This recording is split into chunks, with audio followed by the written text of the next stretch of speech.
Welcome to Commanders Daily, everybody. Your one-stop shop for everything going on with the Burgundy and Gold. I'm Bob Matthews. Hit that like and subscribe button so you don't miss a day of our coverage. We are still getting over that ass whooping from the Seattle Seahawks, aren't we? 38-14. Yeah, it happened. It definitely did. Some of the news and notes that came out of Dan Quinn's meeting on Monday with reporters. Commanders back on the practice field later today, getting ready for Detroit. Talk about them in a couple of minutes. But Jayden Daniels definitely not playing this week. Marcus Mariota, your starting quarterback for the foreseeable future. The good news is that the dislocated elbow was not hurt any worse than just a simple delocation, if you will. No real ligament damage there, no tears.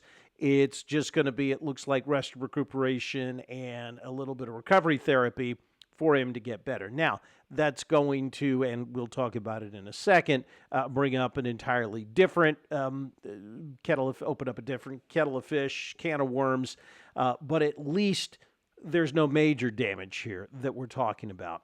A couple of things, a couple of news items from yesterday. The Commanders officially placed Marshawn Lattimore on injured reserve. He blew out his ACL.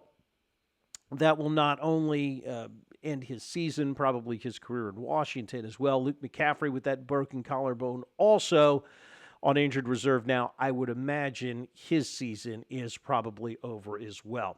So, with the good news at least that Jayden's elbow isn't quite as bad as everybody thought it was, the next question that comes up, obviously, is should Jayden have been out there to begin with in the fourth quarter of a lost cause when, despite, a touchdown or no touchdown, it wasn't going to make a difference in the outcome of the game. You got to give credit to Dan Quinn for coming out in his press conference on Monday, and literally the first thing he said was he screwed up. He felt that Jayden should have been out there. He shouldn't have had Jayden out there, and he took full responsibility for it. He owned it. And I think that's a good thing because it's absolutely right. And I get it. Not only is Jayden a competitor, and, as the head coach, you got to think about the locker room. I get that too. When you're standing there on the sidelines in the heat of the moment, you're going to think, okay, how is this going to play to all these guys if, we as a coaching staff are preaching never give up and fight until the end and all that. And I'm basically bringing in the gunboats and pissing on the admirals, as Dan Jenkins once said, midway through the fourth quarter. But you got to protect the dude. He is not out there with his full complement of weapons. In fact, he had very few of them and was running for his life most of the day. Again, while it was a freak accident, you did have the fact that, the odds of a freak accident go up the longer he stays in the game, and now you're in a position you literally do not want to be in. So they've got to, I think the front office has to take a good, long, hard look at this roster here at the end of the year and figure out what they can do to protect Jayden Daniels and set him up for success, because dude is the real deal, and he's their most valuable asset. And they've got to protect him. So that's something that Adam Peters and company are going to have to figure out here in the next, they better start figuring it out now and then start worrying about what they're going to do to fix it come the offseason. Done a little bit of film study. Nothing on Detroit yet, although I think we all pretty much know what Detroit's all about. Their offense is lethal. Their defense has Aiden Hutchinson back this year. And they're going to be a handful this weekend. They're already a 3.5-point favorite on the road. They're also going to be salty coming off that division loss to Minnesota. So things aren't going to get any better. Hopefully, you've just got to hope Cliff Kingsbury can maximize what Marcus Mariota does well and put together a game plan tailored towards him. Now, one of the things I noticed when I was watching the film the last couple of days is that without Terry McLaurin and Noah Brown out there, man, I tell you what, they really whiffed on their assessment, their evaluation of the wide receiver room. And look, I know you don't expect to lose your top two wide receivers and, have your third guy sitting there with a bad heel.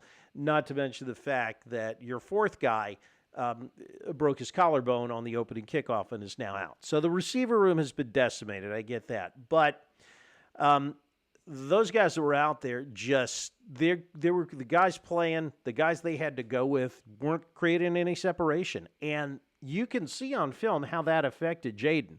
Jaden Daniels was not trusting the guys out there aside from Deebo Samuel and Zach Ertz. I mean, he wouldn't go to anybody else. And that brings up a bit of a larger problem, which is, again, how do you fix that in the offseason as well? Because Jaden's got to have more than two guys that he can rely on. And the fact that he doesn't rely on the rest of those guys and, is a problem. Yeah, and, you don't expect Chris Moore to get a lot of targets. You did expect Jalen Lane to get a few. But again, he just didn't produce. And, we haven't even mentioned the fumble that he had on the kickoff return, which, forced Dan Quinn to have Deebo Samuel running back kicks, which is also, again, you just up the odds for some sort of a freak injury, when you have guys playing out of position like that. So that's something they have got to figure out how they can solve this week. And I'm not sure, who knows if they can. Without the receivers stretching the field, you had a defense in Seattle that was sitting there not respecting the speed of those wide receivers. It meant no deep shots. It meant they could put 8 guys in the box, and that was one of the reasons why Bill Merritt was largely ineffective once again this week. They got to figure out a way to stretch the field and open things up, because if not, these offensive problems are just going to continue.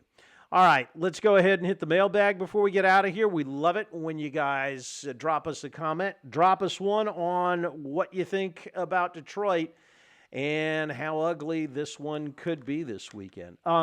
Shout out to at Scott Dean 5024, and Scott's one of our regular contributors. And Scotty, we appreciate it. During the offseason, when Diami, Zacchaeus, Crowder, Chin left the team, I knew we were in trouble taking away players that made the offense and, in Chin's case, the defense click. Then Eckler out for the season. Terry's holdout. Perfect storm for failure this season. Jaden lost all his targets. Yeah, I completely, agree with you there on that one, Scotty. I mean, I get, if you look at it, I get what Peters was thinking. He was like, okay, we got Deebo. We got Noah Brown. We got Terry. Those are 3 pretty darn good receivers, we think. We really like Jalen Lane. We drafted him. And we think Luke McCaffrey is going to take a step up in year 3. So I get the logic behind it. But, man, yeah, you're right. Letting all 3 of those guys go, I thought was a mistake. And again, what would all 3 of those guys want? They would have wanted some serious cash to stay. And I guess they just felt like at that point, couldn't do it. They didn't want to tie up money in 3 guys. One of them, Diami, who only, broke out after 3-4 plus years in the league, breaks out in the playoffs right before he becomes a free agent. Zacchaeus and Crowder, Jameson, great guy. We loved having him, but isn't in the league this year. Zacchaeus is with the Bears. I agree with you. I think they should have, and if I had to pick, I would say I think they should have kept Zacchaeus. But they didn't, and you're right. That's exactly why they are where they are. The only upside on letting Jeremy Chin leave is that it has, through Will Harris's injuries, given Jeremy Reeves a chance to shine on defense. Did not the touchdown that made it 28-7. A lot of that with the communication problem, I think, was Jeremy Reeves getting caught out of position. But other than that, he's played with some real fire this year. And so maybe that, in the long run will be a good thing. But right now, they've just got to figure out a way to keep Detroit from scoring 40 on them this weekend. We'll talk more about how they can do that tomorrow. Remember, like and subscribe. Hit us up with a comment. We appreciate all of it. And like the wise man once said, if you're on your bike tonight, as always, do wear white.